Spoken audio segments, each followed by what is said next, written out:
Hello, आज का हमारा टॉपिक है गैसेस कंपोजिशन ऑफ एटमॉस्फेयर। वायुमंडल में गैस का संगठन कि किस प्रकार से गैस का संगठन उसमें पाया जाता है।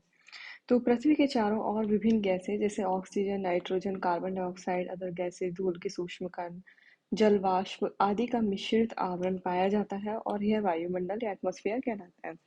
पृथ्वी के चारों ओर जो गैसों का आवरण होता है उसको हम वायुमंडल कहते हैं, जिसमें बहुत सारे टाइप की गैसेस पाई जाएंगी। गैसेस के अलावा उसमें धूल के कण हो गए, जल वाष्प हो गई और बहुत सारे जो छोटे छोटे पार्टिकल्स हैं वो उसमें पाए जाते हैं। तो ये एटमॉस्फेयर बनाते हैं सब मिलकर के, जो कि पृथ्वी के चारों ओर पाए जाएंगे। गैसेस कंपोजिशन देखते हैं तो इसका क्या होता है। नाइट्रोजन 78%, ऑक्सीजन 21%, अदर गैसेस 1% और कार्बन डाइऑक्साइड यहाँ पर होती है 0.03%। इसके अलावा यहाँ वाटर वेपर पाई जाती है, धूल के कण या डस्ट पार्टिकल्स होते हैं, धुआं, micro organism, pollen grains, spores. तो जो हमारे चारों ओर जो वायु पाई जाती है उसमें ये सारा कॉम्बिनेशन पाया जाता है, जिसमें डिफरेंट टाइप की गैसेस हो गई, जिसमें सबसे ज़्यादा nitrogen gas, oxygen, other gases हो गई, वाटर वेपर, धूल के कण, डस्ट पार्टिकल और ये सब इसमें पाया जाएगा। अब यहाँ देखते हैं स्ट्रक्चर ऑफ एटमॉस्फेयर कि जब स्ट्रक्चर ऑफ एटमॉस्फेयर की बात करते हैं कि वायुमंडल की संरचना क्या होती है। जैसा कि हमको सबको पता है कि वायुमंडल है, उसके लेयर्स पाई जाती हैं। जो सबसे नीचे वाली लेयर होती है वो क्षोभमंडल या ट्रोपोस्फियर कहलाती है, उससे ऊपर स्ट्रेटोस्फियर, फिर उससे ऊपर मेसोस्फियर, उससे ऊपर आयनोस्फियर और एक्सोस्फियर। इस तरह से यहाँ पर वायुमंडल की संरचना को हम देखेंगे तो वायुमंडल को 5 सकेंद्रीय या कॉन्सेंट्रिक परतों में विभाजित किया गया है। ट्रोपोस्फियर या शोभमंडल भी कहते हैं इसे, दूसरा है स्ट्रेटोस्फियर, समताप मंडल कहते हैं, तीसरा है मेसोस्फियर, मध्यमंडल कहते हैं, चौथा आयनोस्फियर, आयन मंडल कहते हैं, और पांचवा एक्सोस्फियर या बाह्य मंडल।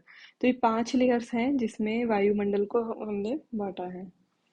तो एटमॉस्फेयर में जो सबसे फर्स्ट लेयर पाई जाती है वो है ट्रोपोस्फियर या क्षोभमंडल। पृथ्वी के सबसे निकट होती है, अर्थ सरफेस के सबसे निकट होगी, सबसे सघन या कंडेंस होती है, मतलब इसमें गैसेज हैं जो काफी कंडेंस पाई जाती है। गैस के साथ यहाँ पे धूल के कण और जो पॉलन ग्रेन्स होते हैं, डस्ट होती है और वाटर वेपर है, ये सब इसमें पाया जाएगा। तो इसलिए ये काफी कंडेंस होती है और इसकी जो ऊंचाई है वो 16 किलोमीटर तक होती है।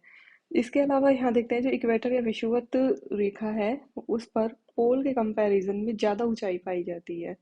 विषुवत रेखा पे इसकी ऊंचाई ज़्यादा मिलेगी और पोल्स पर इसकी ऊंचाई 8 किलोमीटर बताइए यहाँ पर, और इक्वेटर पर 18 किलोमीटर पाई गई है।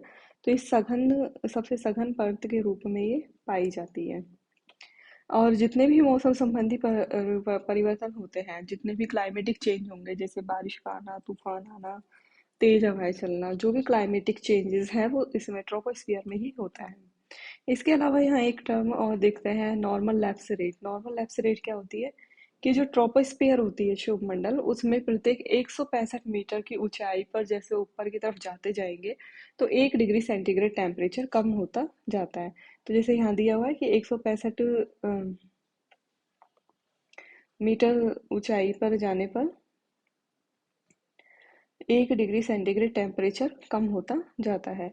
तो ये क्या कहलाती है, नॉर्मल लैप्स रेट या सामान्य घटौती दर कहलाती है।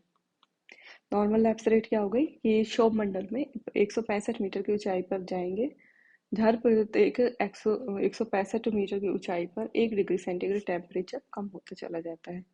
ट्रोपोस्फियर में डस्ट पार्टिकल की प्रेजेंस के कारण आकाश का रंग नीला दिखाई देता है। कि जो आकाश का रंग है वो नीला क्यों दिखाई देगा, क्योंकि उसमें डस्ट पार्टिकल उपस्थित होते हैं। डस्ट पार्टिकल क्या करते हैं, जो जितने भी कलर्स हैं उनको तो एब्जॉर्ब कर लेंगे, लेकिन ब्लू और पर्पल कलर को रिफ्लेक्ट कर देते हैं।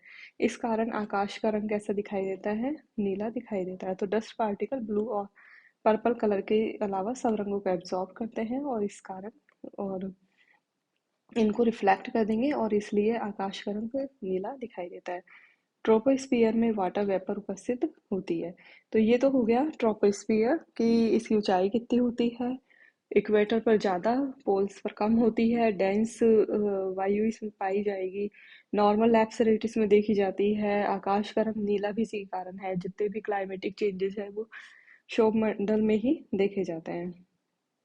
फिर उसके बाद दूसरा है स्ट्रेटोस्फियर। स्ट्रेटोस्फियर है समताप मंडल, जैसे नाम से पता चल रहा है कि काफी समान इसमें वायु पाई जाएगी और ज़्यादा चेंजेस नहीं होते हैं इसमें। तो ये ट्रोपोस्फियर से ऊपर वाली लेयर होती है, ट्रोपोस्फियर से स्ट्रेटोस्फियर ट्रोपोपोज द्वारा अलग होती है। तो जो ट्रोपोस्फियर ट्रोपोस्फियर के ऊपर स्ट्रेटोस्फियर मिलेगी, ट्रोपोस्फियर हो गया और स्ट्रेटोस्फियर, इनके दोनों के बीच में जो दोनों को अलग करेगी वो क्या होगी, ट्रोपोपोज कहलाएगी। और इसकी जो ऊंचाई है वो 50 किलोमीटर तक होती है। और इसमें भी क्या होता है कि लगभग 20 किलोमीटर तक तो टेम्परेचर फिक्स रहता है, लेकिन जैसे धीरे धीरे ऊंचाई पर जाते जाएंगे तो उसके बाद फिर टेम्परेचर बढ़ना स्टार्ट होता है। ओजोन सनलाइट में उपस्थित अल्ट्रावायलेट रेज को एब्सॉर्ब करती है। इसमें ओजोन की भी कुछ मात्रा पाई जाएगी, जिसका काम क्या होता है, अल्ट्रावायलेट रेज को एब्सॉर्ब करना। और इसमें मौसम संबंधी परिवर्तन नहीं पाया जाता है, यहाँ पे सब कुछ समान होता है, मतलब मौसम परिवर्तन नहीं हो रहे, ना आंधी तूफान बादल कुछ नहीं होगा, तो इसलिए वायुयानों के लिए अनुकूल होती है। फिर तीसरा आता है मीजोस्फियर। मीजोस्फियर है जो समताप मंडल है उससे ऊपर मिलता है, मध्य मंडल भी कहलाता है और पृथ्वी से लगभग 50 से 80 किलोमीटर ऊंचाई पर होता है। यहाँ पे टेम्परेचर कम होता है और इसे ओजोन स्फीयर भी कहते हैं, क्योंकि इसमें ओजोन की मात्रा बहुत ज़्यादा पाई जाएगी और ये यूवी रेज, जो सनलाइट के साथ जो यूवी रेडिएशन आती है, उनको एब्जॉर्ब करने का ही काम करता है। नेक्स्ट है आयनोस्फीयर या आयन मंडल। ओजोन स्फीयर के ऊपर की तरफ पाया जाएगा, 80 से 400 किलोमीटर ऊपर मिलता है। और इसमें जो वायु होती है बहुत ही ज़्यादा विरल हो जाती है। तो जो वायु के जो पार्टिकल होंगे, एयर पार्टिकल्स काफ़ी दूर दूर होंगे, गैसेस के जो पार्टिकल्स होंगे। और इसके अलावा इसमें आयोनाइज्ड पार्टिकल पाए जाते हैं, जैसे इसके नाम से पता चल रहा है आयनोस्फीयर आयन मंडल, तो इसमें आयोनाइज्ड पार्टिकल पाए जाएंगे। और इसमें इलेक्ट्रिकली चार्ज लेयर होती है। इलेक्ट्रिकली चार्ज लेयर होने के कारण क्या होगा, जितने भी आयन है वो क्या करेंगे, रेडियो वेव्स को पृथ्वी की ओर रिफ्लेक्ट कर देते हैं, जिसके कारण टीवी रेडियो संभव हो सके। स्पेस से आने वाली उल्काओं से रक्षा करते हैं और टेम्परेचर यहाँ पे 2000 डिग्री सेंटीग्रेड तक होता है। फिर इसके बाद लास्ट है एक्सोस्फियर। एक्सोस्फियर जिसे वायुमंडल भी कहते हैं, सबसे लास्ट लेयर होती है, 400 किलोमीटर के बाद स्टार्ट होती है और धीरे धीरे अंतरिक्ष में ही मिल जाती है, स्पेस में मिल जाएगी लास्ट में। और लगभग 1600 किलोमीटर तक ये फैली हुई होती है। तो आज के इस टॉपिक में हमने देखा कि एटमॉस्फेयर की स्ट्रक्चर क्या होती है, क्या क्या इसका गैसेस कंपोजिशन होती है और कितनी लेयर इसमें पाई जाती है, उनकी किलोमीटर्स में लेंथ क्या है, कौन सी गैस उसमें ज़्यादा पाई जा रही है और क्या क्या उसके कैरेक्टरिस्टिक्स हैं। Thank you.